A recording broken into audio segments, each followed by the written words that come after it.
Hi, Brad Trumbull. It's Marjorie Waldo at Arts Garage. I get to sit with you today to talk about your show, Peace of Woodstock, Yeah. which is December 26th. Yep. We're Great. We're excited to looking have forward you. to it. Yeah, we're looking forward to the show. You know, we've been there before. It's a great place, great venue, sounds wonderful in there. My audience loves you, and my tech guy is great, isn't he? Yes, he is. Noah, he's amazing. Excellent. Yeah, he's one of the best in the business. The show will be both live and live streamed. So depending on where we are in December, I Yep. mean, I guess that could change, but I'm hoping not. Fingers crossed, right? Yes. How are you managing in this pandemic? What's happening with your group? It's been tough. We've had 20 shows either canceled or moved or postponed. It's a tough world out there for entertainers. Hoping everything gets back to normal.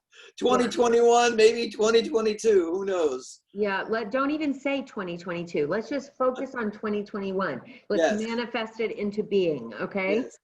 Yes. So you play keyboard, you sing, and you play guitar. Yes.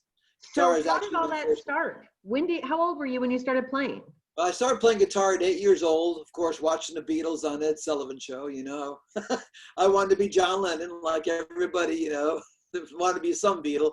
And yeah, just kept playing music all my life. I've never stopped. So that's a very long time. Did you train or did you teach yourself? I taught myself how to play every instrument, the guitar, the bass, the drums, and the keyboards. But as I got into my 40s or maybe 50s, I learned to read music. That's what I was going to ask, if you played by sound or sight. I did play by ear, but I learned when I started playing in church 26 years ago, I learned to read, and I read very well now. Oh, that's great. Do you feel like it expanded your skill base when you were able to do that? Or do you feel like?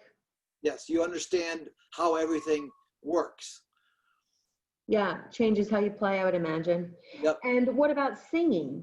When did you start singing, or have you always I always sang. Of course, my mother never wanted me to sing. She says, "Don't sing, just play." But I always sang, and I've always been mostly the lead singer in most of my bands. So that's great. Who were your inspirations growing up? The Beatles. You said John Lennon. And then as I learned, you know, you go through this wannabe, and then all of a sudden you start learning your instrument. And it was probably Santana and Crosby, Stills, Nash and Young. Santana musically, and then vocally, I was just enthralled by vocals. I love the sound of, you know, harmonies. Those harmonies are insane, right? They are insane. That's our strong point in Peace of Woodstock. The three of us really work on our vocals all the time, and the blend is just beautiful. How long? There are 5 members in the band. How long have you guys been playing together? We've been together 6 years. We formed the band 6 years ago. 2 of us, me and the guitar player Bill, actually went to high school together.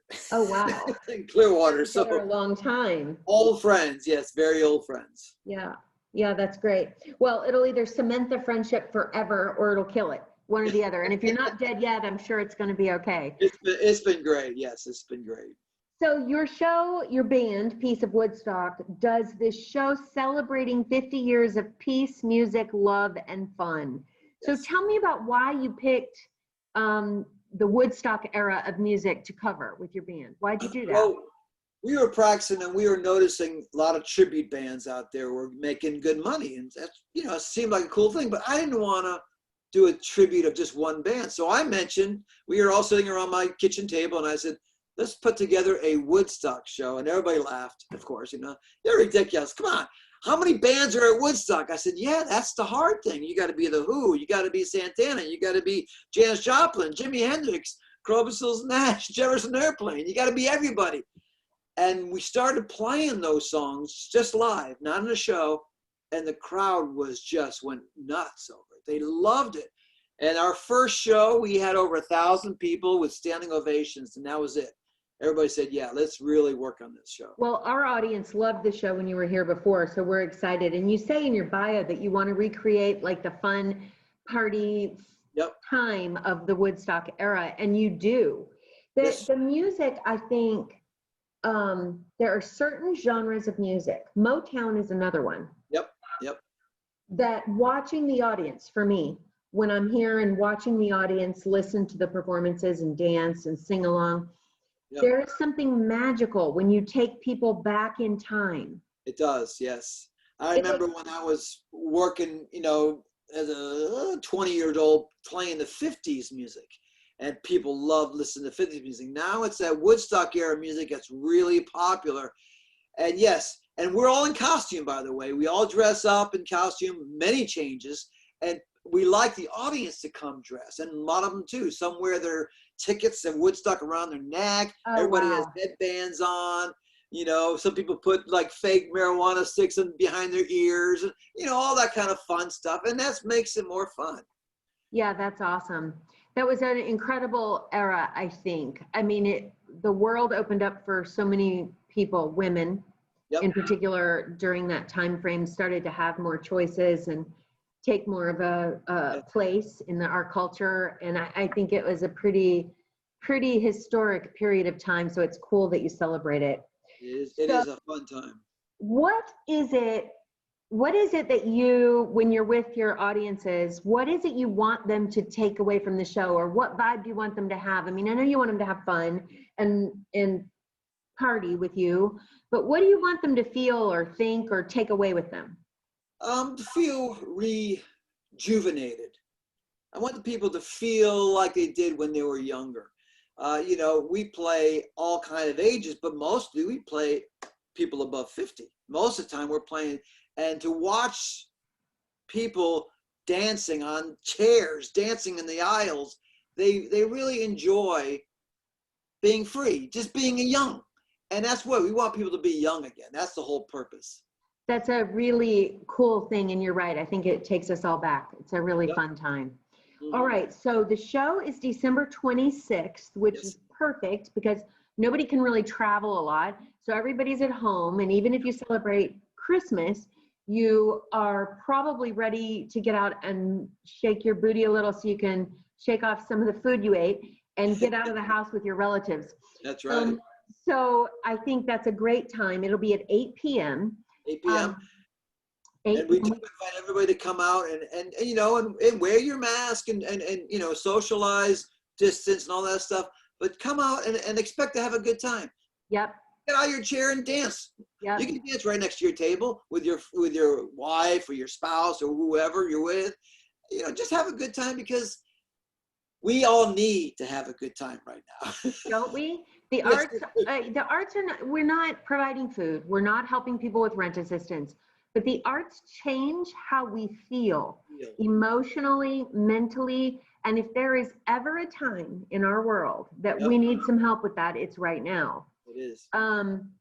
And we've socially distanced the tables, so it's a smaller audience. They say we can be at 100% capacity, but you can't be if you're putting 6 feet between tables. Right. So there's plenty of room around the aisles to dance. If you're up from your table, you have to wear a mask. If you're at your table, we advise you to wear it unless you're drinking or eating. So, but we'll have the bar, we'll have the spot, and then everybody can also tune in from their homes from anywhere if they want to get a live stream ticket. That's going to be fabulous, live streaming. Even our friends over here in Tampa area can watch the show, and that's going to be really cool. Yeah, and even they can chat with you. So our team will pull in the chat comments and make sure you guys can see them on the stage with an iPad or something. Oh, good. Yeah, I was wondering how we're going to do that. That'd be nice. That way somebody can say, you know, was Jimi Hendrix, what day did Jimi Hendrix play? Well, he played on Monday morning. Right. Actually, so yeah. Right. Yeah. So you'll be able to see the comments, answer questions, do a shout out to somebody you recognize who bought a ticket. So it'll be cool. It'll be really cool. Brad Trumbull, I'm super excited about the 26th. Me too. Yes. Thank you for taking time to talk with me this morning. I'm grateful. Okay. I'm ready to go right now. Yeah, I know. The first time I was here when we did a real live performance, it was only live stream at the time in August. I started crying. Yeah. You know, I get a little numbed because we do so many events, like 250 a year, and it's all good stuff. Truly, it's all good stuff. I program a lot of it, and I'm listening to the patron feedback and, you know, paying attention to whether people are enjoying what you guys do. Yep. And I become numb to the quality and to the gift of being able to hear live music almost every day of my life. Yeah. And when August happened and I sat down and watched Nestor Torres perform, I started crying because it was so beautiful to see a performance again for the first time forever. It was just wonderful. So I hope that by December something beautiful happens and we can have a full house. But even if we can't, we have a plan to get as many people in as we can safely. Yep. Sounds great. So, all right. I will see you in a month and a half, something like that. Sounds wonderful. We'll be there. Thanks, Brad. And don't forget to invite your, your fans, your customers, and your venue to wear tie-dye. Oh, we will. We'll make sure they know to come dressed appropriately for the time. That would be great. Yeah. Great. Okay, Brad, thanks. All right. Thank you. See ya.